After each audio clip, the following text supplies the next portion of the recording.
Bismillahirrahmanirrahim. Assalamualaikum warahmatullahi wabarakatuh. Apa kabar generasi khairul ummah? Alhamdulillah luar biasa, tetap semangat.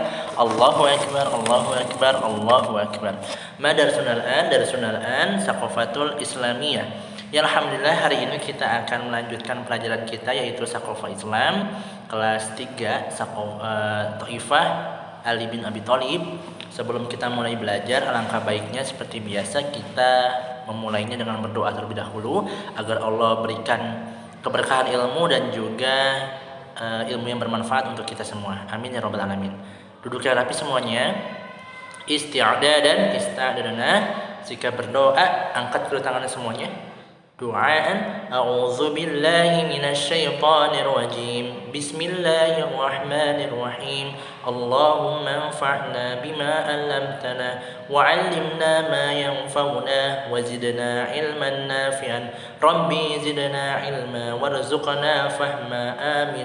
Qala Allah Ta'ala fil Qur'anil Karim, "Al-yawma akmaltu lakum dinakum wa atmamtu 'alaikum ni'mati wa raditu lakumul Islam dina." Artinya, pada hari ini telah kusempurnakan untukmu agamamu dan telah kucukupkan nikmatku kepadamu dan telah kuridhoi Islam sebagai agama bagimu.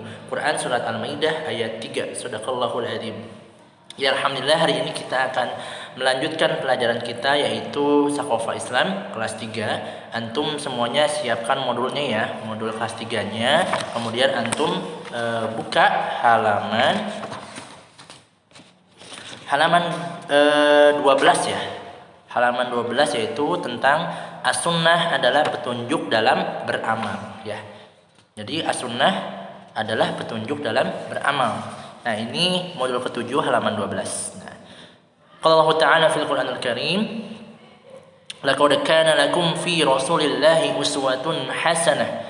Artinya sesungguhnya telah ada pada diri Rasulullah SAW itu suri teladan yang baik bagimu. Quran surat Al-Ahzab ayat 21.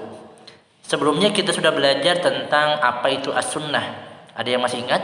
As-sunnah adalah bisa disebut dengan al-hadis ya, di mana perkataan Rasul, sikap Rasul, kemudian juga perbuatan Rasul, bahkan diamnya Rasul Nabi Muhammad SAW itu adalah dalil sebagai petunjuk dalam beramal solih.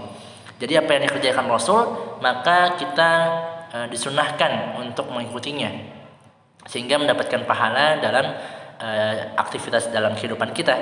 Karena memang Rasulullah adalah tauladan yang baik. Dalam Al-Quran Allah menyebutkan, "Laqad kana lakum fi Rasulillahi uswatun hasanah." Sesungguhnya telah ada suri tauladan yang baik dalam diri Rasulullah bagi kita ya. Itu Quran surat Al-Ahzab ayat 21. Nah, ayat ini menjelaskan kepada kita bahwa Allah Subhanahu wa taala menjadikan Nabi Muhammad SAW sebagai suri tauladan yang baik atau contoh yang baik bagi manusia. Karena memang Rasulullah itu adalah penutup para nabi terakhir, kemudian juga manusia yang Allah berikan kemuliaan dan sebagai contoh untuk kita sebagai manusia mengikuti jalan terbaik, yaitu jalannya Rasulullah. Nah, semua perbuatan yang kita lakukan harus mencontoh atau meniru apa yang dilakukan Rasulullah SAW. Dari makan, kemudian juga dari cara kita ke kamar mandi, itu semua yang Rasulullah ajarkan. Ustaz pernah ajarkan antum tentang adab-adab masuk kamar mandi, keluar kamar mandi, adab makan, itu semua Rasulullah yang ajarkan. Bagaimana makan kita harus dengan tangan kanan, kemudian juga kita masuk kamar mandi dengan kaki kiri, keluar dengan kaki kanan, itu semua Rasulullah yang mengajarkan. Nah, apabila perbuatan itu kita mencontoh Rasulullah, maka kita akan mendapat pahala. Nah, namun apabila perbuatan kita tidak mencontoh Rasul, maka perbuatan kita pasti salah dan tidak berpahala, bahkan berdosa. Maka ada dua petunjuk dalam hidup kita, yaitu Al-Quran dan As-Sunnah. Rasulullah SAW bersabda, "Barang siapa melakukan suatu amalan yang bukan ajaran kami, maka amalan tersebut tertolak." Hadis riwayat Muslim. Dan suri tauladan yang baik itu adalah apa yang dicontohkan oleh Rasul, dapat kita ketahui dari as-sunnah atau al-hadis. Karenanya as-sunnah atau al-hadis adalah petunjuk dalam beramal solih. Atau ketika kita melakukan perbuatan bagi manusia, apakah itu boleh atau tidaknya. Dengan adanya as-sunnah atau al-hadis ini, maka kita bisa beramal dengan benar sesuai dengan yang Allah perintahkan. Karena Allah mengutus Nabi Muhammad sebagai Rasulullah, sebagai utusan Allah agar memberikan kemaslahatan atau kebaikan bagi seluruh manusia. Oleh karena itu kita harus senantiasa mengikuti apa yang Rasulullah ajarkan sehingga perbuatan kita mendapatkan pahala dari Allah Subhanahu wa taala. Dan as-sunnah atau hadis ini adalah perkataan Nabi, perbuatan Nabi dan persetujuan Nabi Muhammad. Bahkan diamnya Nabi itu adalah petunjuk. Jadi kita harus mengikuti apa yang Rasulullah ajarkan. Contoh sunnah Rasul dari perkataan, hadis tentang kewajiban menuntut ilmu. Ada yang masih ingat? Bunyinya thalabul ilmi faridatun ala kulli muslim.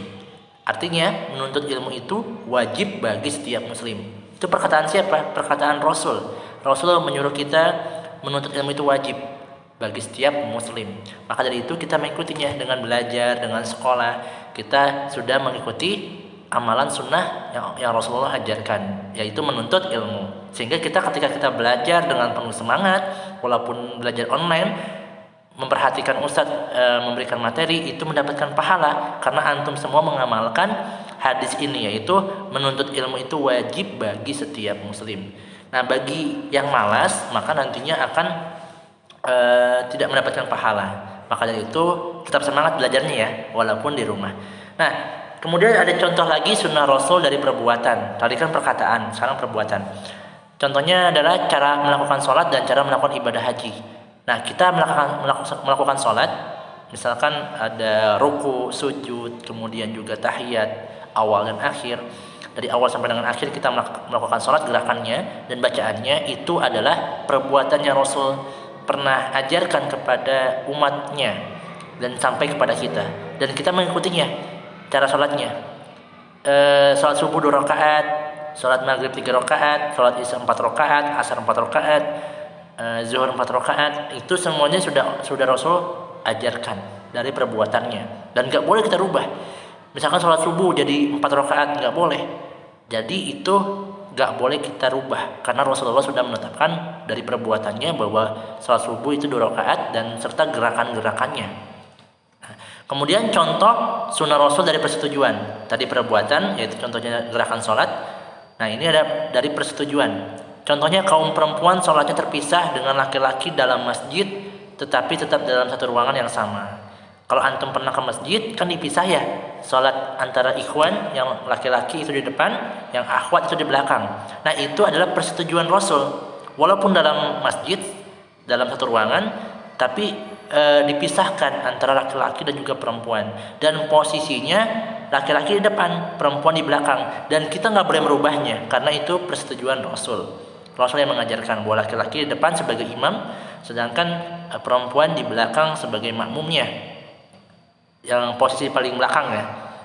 Jadi nggak boleh tertukar, nggak boleh perempuan di depan, laki-laki di belakang. Nah, itu sesuai dengan persetujuan Rasul dan kita harus mengikutinya. Dan kita sebagai manusia harus bersyukur kepada Allah Subhanahu wa taala karena dengan as-sunnah ini kita mendapatkan banyak petunjuk dan contoh melaksanakan bermacam-macam perintah Allah. Dengan adanya contoh yang Nabi berikan, kita bisa melaksanakan perintah Allah dengan benar dan mendapatkan pahala yang banyak. Allah ingin kita menjadi penghuni surga, yaitu dengan memberikan petunjuk berupa as-sunnah melalui Rasulullah, agar kita dapat menjalankan perintah Allah Subhanahu wa taala. Karenanya, ayo kita semua laksanakan semua perintah Allah seperti yang dicontohkan Nabi dalam as-sunnahnya, agar kita bisa masuk surga dan tinggal bersama Nabi di surga Firdaus nanti. Amin ya rabbal alamin. Semoga kita termasuk golongan orang-orang yang mencintai Rasul, dan perbanyaklah sholawat kepada Nabi kita Nabi Muhammad sallallahu alaihi wasallam. Allahumma sholli ala sayyidina Muhammad wa ala ali sayyidina Muhammad. Di mana kita sangat cinta dengan Nabi kita. Kemudian kita belum pernah melihat wajahnya Nabi Muhammad, tapi kita sangat meyakini beliau, dan senantiasa kita semoga menjadi golongan barisannya umat Rasulullah dan mendapatkan syafaatnya nanti di yaumil qiyamah kelak. Oleh karena itu, perbanyaklah perbuatan yang baik sesuai dengan tuntunan Rasulullah, as-sunnahnya Rasul. Ya, Amin ya rabbal alamin. Semoga kita termasuk golongannya Nabi ya, di barisannya para Nabi, sehingga kita nanti akan dikumpulkan di surganya bersama dengan Nabi, yaitu di surga Firdaus. Amin ya rabbal alamin. Ya, itu materinya dari Ustadz. Semoga antum semua bisa menyimak dengan baik ya. Antum boleh baca halaman 12 dan 13 tentang as-sunnah, dan juga adalah petunjuk dalam beramal. As-sunnah adalah petunjuk dalam beramal, modul 7 bisa dibaca ulang nantinya.